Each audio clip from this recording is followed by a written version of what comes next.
Hello, everyone. This is going to be my movie review of well, it's 34 years old now. It was made in 1991. And the movie, of course, it's on Netflix right now as of this recording, which is August 11th, 2025. And it's entitled Cape Fear.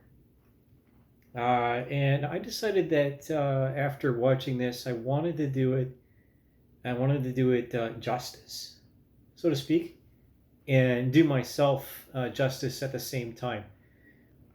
Because no matter how much I do these recordings, how often I upload these videos, I still do not feel like I have regained the trust and the respect that I deserve.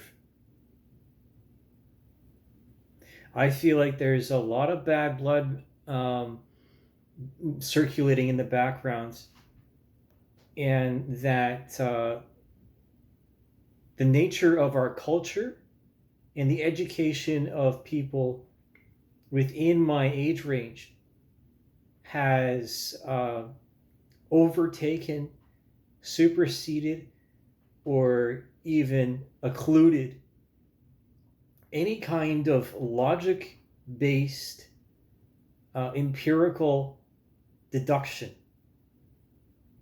So, what that means is, as I've said in other posts, is that we've allowed the mentally ill to run the psych ward.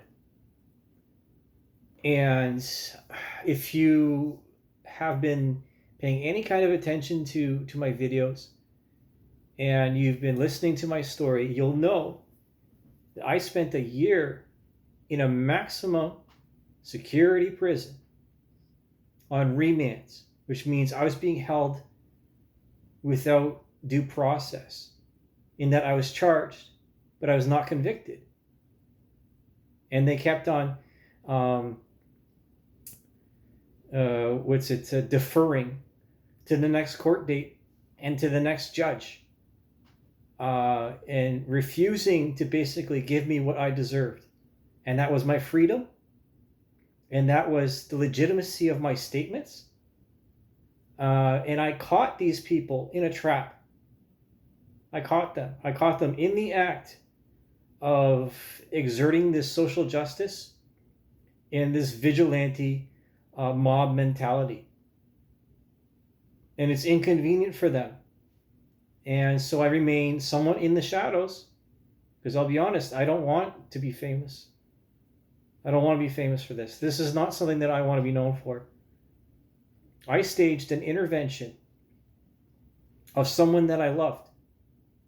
And because of her position as a health professional, she was afforded more social currency than I have ever had in my life. She was given more leeway, and her statements, along with the other people involved, because of previous social engagements in which we were all of the same friend circle. And then things blew up after our relationship concluded. And she outright lied to the police officer. And she outright lied to other people. And she misrepresented her problems. And she misrepresented me. And she even blamed me and accused me of things that I didn't do. And I did not receive the assistance that was required in order to prevent this person from further self-harm, because she had a history of cutting, bulimia, eating disorders, and obsessions with fitness, self-image, and other mental health issues, also including the abuse and misuse of pharmaceuticals and of birth control. I'll be honest about this. And she used her social connections. And again, there was most definitely, because if you understand human behavior and you understand women, then you'll know that bad gas travels fast. But good gas travels even faster and further. And eventually, the bad gas leaves you at the side of the road without any help. And that's the truth. I did not seek revenge. I just wanted to be recognized as the person that I am, and for her own faults, so that she would become accountable for what she did and what she didn't do within the relationship and thereafter.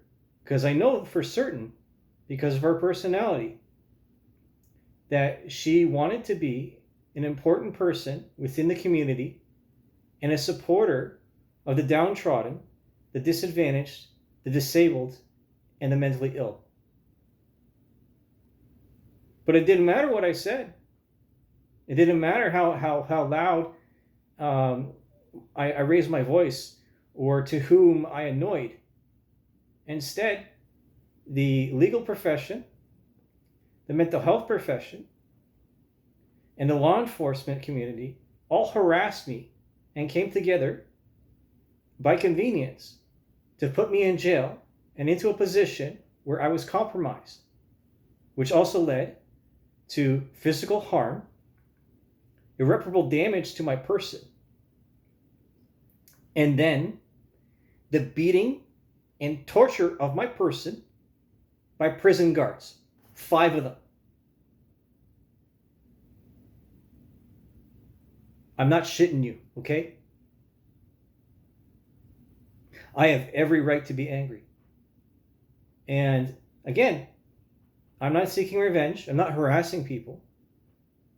I'm not going out of my way or by inconvenience or have the motive to want to exert my own brand of justice or to work outside of the law.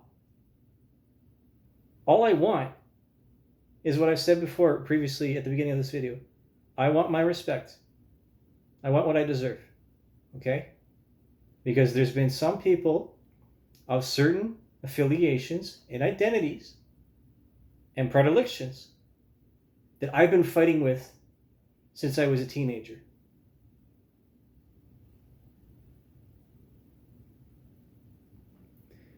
So moving forward with this,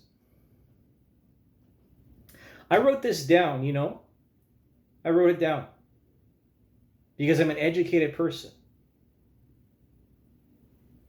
I have enough background and enough reading to write a book myself. I could write my own dissertation. I could write my own doctoral thesis and support an argument because I know that I can do this. And it just doesn't seem like I'm getting that respect.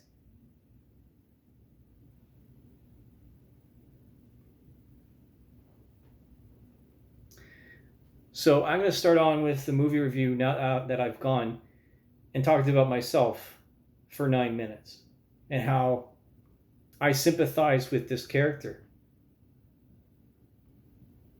Because, there is no greater evil than imprisoning a wrongfully accused person for the purposes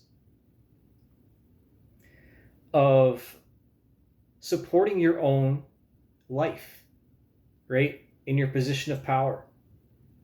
So in other words, you turn someone into a political prisoner because you can't do away with them, right? They're fighting above the table or above the belt, so to speak, right? You're not punching below the belt. And here's the thing. I said this to someone in prison because in the prison block, right, sometimes the guards let the prisoners resolve their own disputes, of course, by fighting in the bathroom because it's off camera. Hear no evil, see no evil.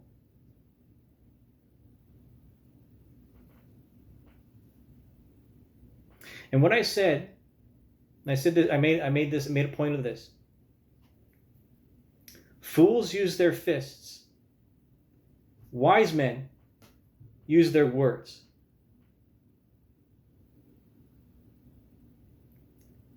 So now I'm going to use my words.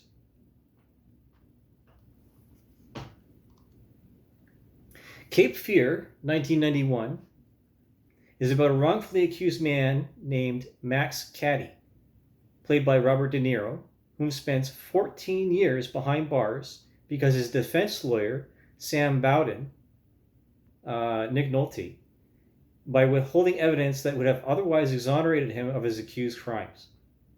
After his release, Max takes it upon himself to menace, terrorize, and fracture Sam's family, Jessica Lange, Juliette Lewis, in such a way that are not chargeable offenses and at the boundary of the law. The movie takes place in Cape Fear, North Carolina, which by my perception is a haven for the well-endowed upper middle class of its era. It is directed by Martin Scorsese, with the writing being penned by Wesley Strict, James R. Webb, and the book originally by John D. MacDonald. And this is a remake of the 1962 film. There are discernible differences between the two films to adapt the original to the early 1990s social conventions to adapt the original to early 1990s social conventions and context. I will not be examining the differences between the two movies, but it is important to communicate that the differences exist. This is a horror movie after all. When I read the Wikipedia entry, the IMDb synopsis, or other writings, the authors are quick to judge Mr. Cady and concentrate on his previous crimes instead of the misrepresentation of his lawyer. I am not stating that Mr. Cady was innocent of his previous crimes, and by the writings I read of previous reviews or descriptions, the character is described as 100% guilty beyond a shadow of a doubt, and convicted of these previous crimes on the merit that is the burden of proof. In a contemporary context, an AI tool was used by law enforcement that profiled him and marked him to be processed without a due course. Truthfully, I feel sympathy for Mr. Cady. For the sake of argument, I will confine the discourse to the events that resulted in his imprisonment, which is the decision of his lawyer to withhold a statement of the alleged crime about the victim that described the supposed victim as promiscuous. She had 3 sexual partners simultaneously. There is no clear or concise evidence that Mr. Cady even had a relationship with the woman whom was raped and or sexually assaulted. He just happened to be a perpetrator by convenience. It is clear that Cady is a rapist, an author on a University of Warwick review column from 2021 confidently proclaims. But the movie doesn't even go into much detail about Cady's past convictions or behavior. A clearly complacent, conveniently left out detail. It is for the sake of narrative that Cady only has evil or nefarious intentions, that he is molded into this psychopathic killer and rapist of women, to highlight that he is of lower class, lower education, and guilty by default, a harbor of degeneracy, terror, savagery, and ignorance. What is made clear is that his defense lawyer, Sam Bowden, commits a federal crime. There's even scenes in the movie where Sam meets with his professional colleagues as to how to deal with Max and make him go away. Sam claims that he does not remember defending Max, relying on his reputation and social currency to maintain his legitimacy and image as an upright and sober person. He throws shade on Max. Sam then organizes a hit on Max as per a suggestion from a private investigator and former police officer whom he hires to tail Max, and his professional friends turn a blind eye to this. This gang beating in a parking lot backfires, and Sam is left to plot new tactics to counter Max's actions of self-defense.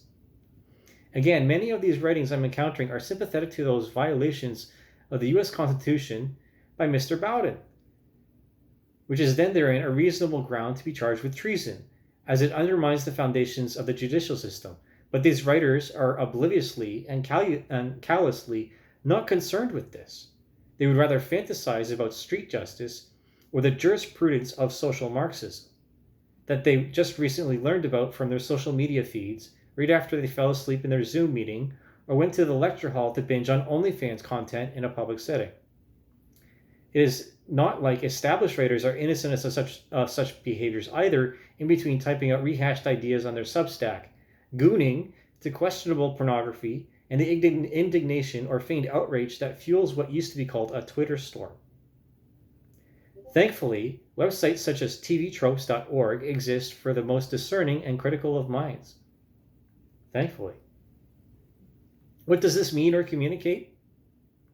That educated people in positions of power are capable, motivated, and enabled to commit knowing ethical violations, irrefutable evil. The difference between Max Cady and Sam Bowden at this point is as clear as a summer's day. A lie is a lie is a lie, and a lie by omission is still a lie. When more than one person participates in the lie, it is by definition a conspiracy as per the Canadian Criminal Code, section 465, 1A through D. Regardless of context, that is the protection of sources for fear of repercussion, public officials are supposed to act in such a way that upholds public trust. These include what are considered from Victorian conceptions or descriptions to be the four professions of a gentleman: a doctor, a lawyer, a teacher, or an engineer. But they cannot follow through on this due diligence without all the facts, statements, and timeline present. This does not negate that frequently these professionals are subject to social pressures and manipulations of emotion to influence the outcome of a verdict. Still, Sam Bowden did not have reason to be swayed by these social pressures. He instead conveniently swept the dirt under the rug and washed his hands of the affair. Sleeping easy on the laurels of his conviction and pretension, he then continued to live in domestic bliss while Max Cady lived in a confined space for 14 years, being robbed of his relationship with his daughter, his wife, and the funeral of his mother. Sam Bowden acted as the judge, even though he was not. He had the motivation of moral superiority, the power of fiduciary, and the position as a public defender to take advantage and make an example of Mr. Cady. And he followed through with it. The judge was left with the only conclusion that remained from the inquiry of a conviction based on false pretense. In Canada, there are serious consequences to providing false information, and they are listed as follows from the Criminal Code: public mischief, section 140, obstructing justice, section 139, number 2, perjury, section 131, and fabricating evidence, section 137. These crimes carry the penalties of up to 14 years imprisonment for fabricating evidence or perjury, up to 10 years for obstruction of justice, parole, imprisonment, summary conviction, or fines for public mischief, and up to 2 years and or $5,000 Canadian fine for false statements made under oath. As a lawyer, Sam Bowden would have faced stiff punishment for his crimes, but he never faced any consequences for his deeds. The same of any other practitioner in a position of responsibility, or so we would hope. Again, this is a review of a horror movie and not of real-life proceedings, and the actions of revenge and retribution by Max Cady are not something I would condone, encourage, or take upon myself to emulate. In the end, Max drowns, handcuffed to some wreckage of a boat the four main characters of the movie are anchored aboard in the Florida swamp. He never finishes the job by torturing and murdering both Sam's daughter and wife in front of Sam, while he helplessly watches on, lashed to the boat while incapacitated. He nearly loses everything in a southern gale because he acted as a vigilante in the courtroom 14 years prior. It was no longer about justice, but of vengeance and righteousness. I think that this is what Scorsese was really interested in highlighting about the human condition by directing this movie, that some things in life are non-negotiable, not even for lawyers, judges, paralegals, police officers, or prison guards.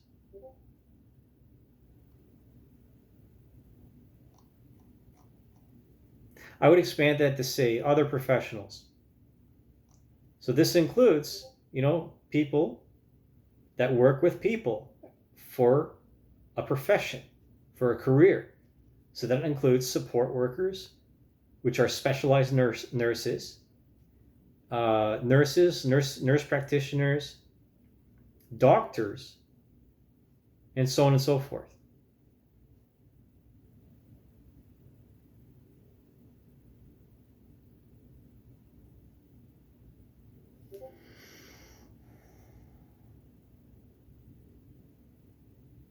It doesn't matter whether or not Max Cady was guilty of his previous crimes. And I, up until my up until this the chain of events that led to me blowing a few head gaskets and allegedly harassing people, that I ever had any kind of negative interaction with law enforcement. My previous conviction, not my previous convictions, my previous charges all have to do with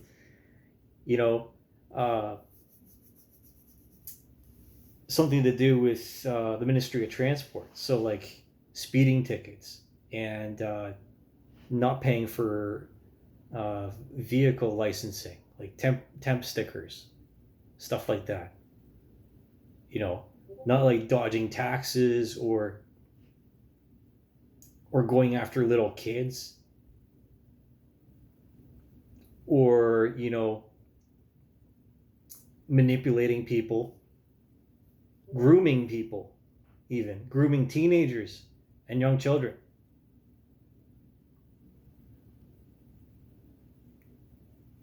My first position of responsibility, it's going to sound contrived, but it's right there. Okay? In Scouts. And in Scouts, of course, your little cubby, right? You're all divided into subsections, dens, or whatever, right? At least that's the way it was of the era. There's like 5 or 6 of you per. And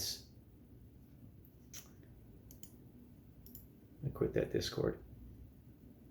Close it, anyways. And so I got lieutenant. The single bar, and on top of that was the captain, right? 2 bar. And it's kind of fun, and it doesn't really have any real consequence besides who makes the decisions. It's just it's more of an educational thing than it is of any actual real responsibility. Like you're not going to put a 9-year-old at the wheel of a school bus, right? Neither are you going to put someone with the mental maturity of a 9-year-old at the wheel of a school bus.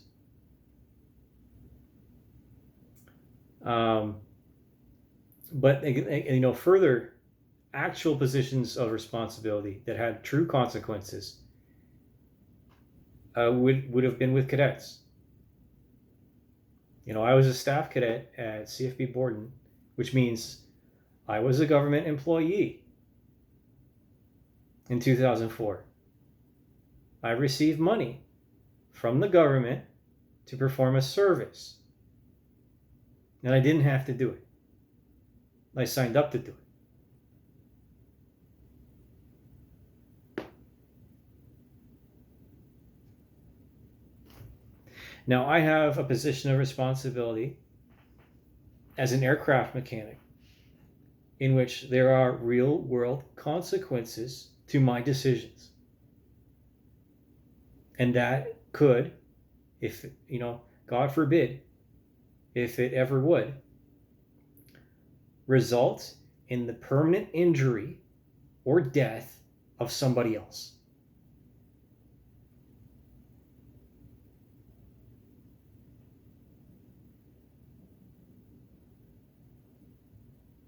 This isn't playtime anymore. Yet some people think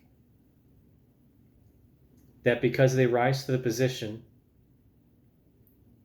of their mind's eye, in other words, of their self-image and of their self-confidence, their cockiness, so to speak, that they're the ones that decide. They're the ones that decide. But it ain't like that. It ain't like that. We individually do not get to decide what is right and wrong within society. It has to come to a consensus as to what is right and wrong within our society. And anyone who's taken first-year philosophy classes knows and understands that. And I tell you what, I took philosophy in fucking high school. I took sociology in fucking high school.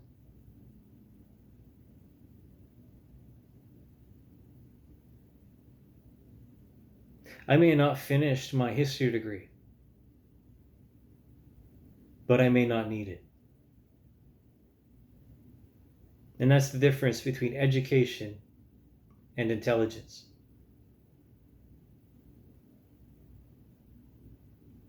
Max Caddy was not smart enough to figure out another way, if we're going to treat Max like a real person. And Sam was arrogant enough to think that he was the bastion of right and wrong. And those people who take the law into their own hands are just as guilty as those who perpetrate and have evidence against them.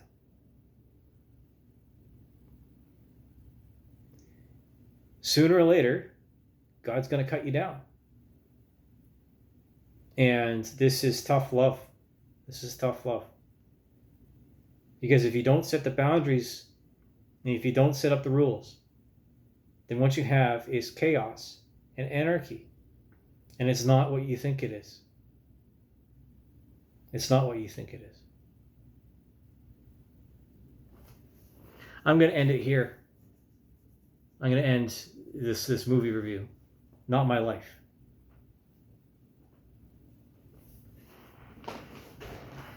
I got better things to do than to cross the tracks the wrong way. Thanks for watching. This has been a movie review of Cape Fear from 1991.